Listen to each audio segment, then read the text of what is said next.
A man crossing a field encounters a tiger, and he fled, the tiger chasing after him. He comes to a precipice, and he grabs the root of a vine and throws himself over to safety. With the one tiger above him sniffing around, he looks below him, and there's another tiger waiting for him to fall. The man notices a wild strawberry growing out of the cliff near him, and with one hand he reaches out to it and plucks it and puts it in his mouth, and how sweet it tasted.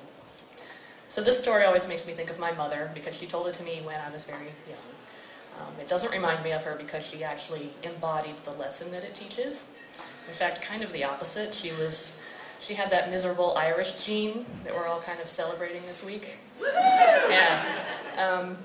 And really a better expression to describe her would be that the Irish have an abiding sense of tragedy that sustains them through temporary periods of joy.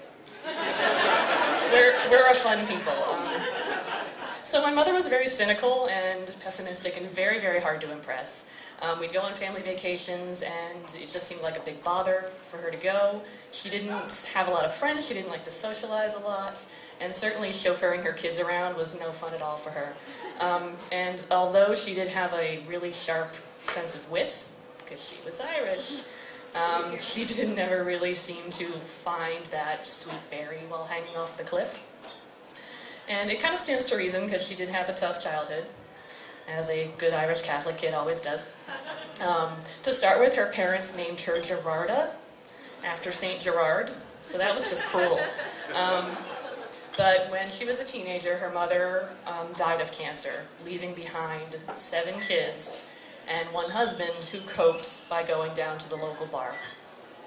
And Grandpa would come back, and he would beat up on his eldest son, who would then turn around and beat on his younger brothers. So my mother was the oldest girl, so she had to pick up a lot of the parental slack. And, you know, she did what she had to do, and she got through it, and she eventually moved on to raise her own family. So she had 3 daughters, and educating us was very important to her. And I wanted to tell you a couple lessons that I remember very distinctly from her, mostly because they're kind of funny and ridiculous. So she wanted us to have a good education and not be as provincial as she and her family were growing up. She wanted us, to know about diversity and how different people live their lives. And for some reason, she decided that when my older sister was about 10 years old, that it was important for her to know what teabagging was. I don't really know why a 10-year-old would need to know that. We lived in Baltimore at the time. Maybe they were on their way to a John Waters movie. Not really sure. If anyone doesn't know what teabagging is, I don't know that we have time to have a male come up and... No? Okay. Yeah. Linguistics and elocution was important to my mom. It never really stuck with me, but my older sister, the same sister, and I were talking one day about the very important topic of how to properly pronounce a certain part of the female anatomy. Do you follow the Jerry Seinfeld pronunciation of clitoris, rhymes with Dolores, or are you part of the John Cleese clitoris camp? And my mom distinctly fell on the side of clitoris, that's the right way to say it, and she defended this with, and I quote, "Clitoris rolls off the tongue better." Fair enough, Mom, okay. My mom makes oral sex jokes. Does your mom make oral sex jokes? So the third thing that I really remember that she taught me really was like a very, very, very important life lesson that has come in handy again and again. And that is that lubrication is key.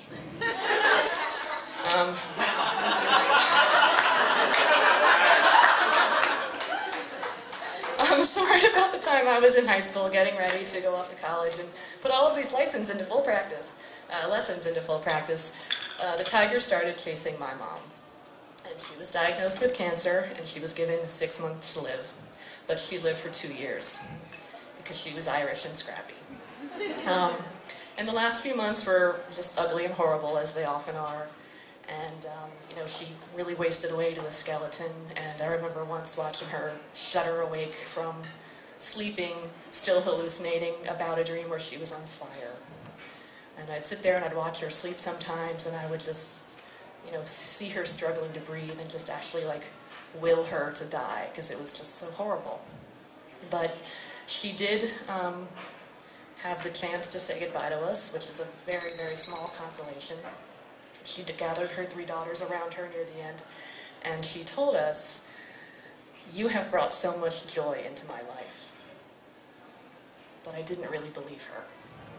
And it's not that I felt unloved, because I always knew that my mom loved me, but joyous is never a word I would have used to describe my mother. And that's really kind of tragic. So, you know, life is hard and life is scary, and sooner or later, the tiger is going to get all of us. But the final lesson that I learned from my mother was that for my sake and for her sake, I need to try to keep outsmarting that tiger and really look for the sweetness in life.